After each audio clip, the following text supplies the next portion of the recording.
steps back, fires and misses. Take a look at this clip right here, because it means so much more than a regular season loss. Time will expire. We're having overtime for the second game in a row. Oh, real man. Can you believe that? The Clippers let an 8-point lead slip to their fingers in the final 3 minutes and 30 seconds. Kevin Durant, only 2 seasons ago, decided to team up with a 73-9 team in order to give him the best shot at a championship. And he got it. Twice. And after this season, there's a very good chance that he will end up with 3. And he knows that. He went to the Warriors to get what he wanted and will end up a free agent again this offseason. But let's slow down a bit. Rewind the clock to the decision part 2.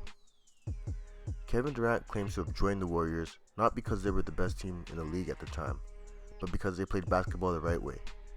Unlike OKC, run by the likes of a Russell, just give me the ball and get out the way Westbrook. They moved the ball as a team should, which would normally happen when you have 3 All-Stars, 2 of which were commonly 3-point shooters, and the greatest shooting duo of all time. But nonetheless, his reasons were fair. His decision wasn't, but his reasons were. Now back to OKC. See, the problem was this guy who ran the show, took reckless shots, and had no problem calling out KD multiple times. Now this guy isn't a great shooter, so he drives to the rim, and what do you need to drive? You need the ball, which meant the ball wasn't moving. And eventually the problem became the fact that because Kevin Durant was not the point guard, Russell Westbrook always had priority over Kevin, and Kevin couldn't make the impact he wanted to. Now look at this play again. Does that look like Draymond to you? Yeah? Well, it looks like Russell Westbrook to Kevin Durant.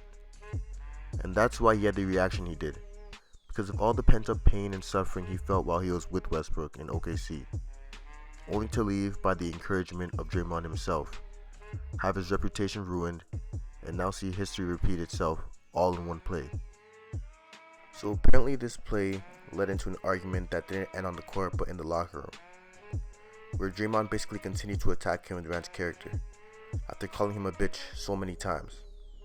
And from all the rumors, it seems as if Draymond didn't like the fact that the new guy in Kevin Durant was overstepping his boundaries. And this is very interesting because when Kevin first made his move to Golden State, Draymond had to sit there and defend his actions. And I always thought, how could Draymond out of all people do that? Draymond is a top competitor. How could he defend such a non-competitive move?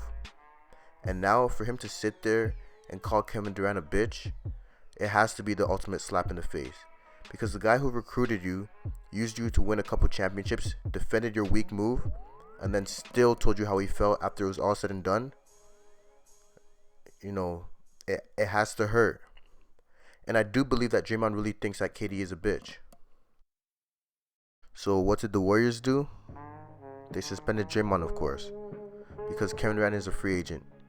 And Draymond has done this before, it's nothing new, and he wasn't suspended then, but now there's just so much more on the line, so they had to take action. And they chose a side, and to be honest, the organization chose the right side. Draymond is a great competitor, a solid player, but he isn't anything special in all honesty. That doesn't mean he's not effective or valuable to the team, it just means he's not KD, and he's not KD type special. Now they'll probably get over this and take out their dirty laundry, and we'll forget all about this, especially when Curry returns. And most likely they'll go on to win a 3rd straight championship. But that's when things will get interesting, during the offseason.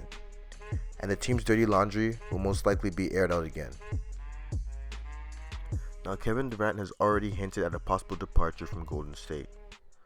So it wouldn't be crazy to think that a single instance like this could push him over the edge, especially a relatively sensitive guy like KD. So a year from now, I'm just wondering, will we be asking, could this have been the moment that Kevin Durant decided to leave the Warriors?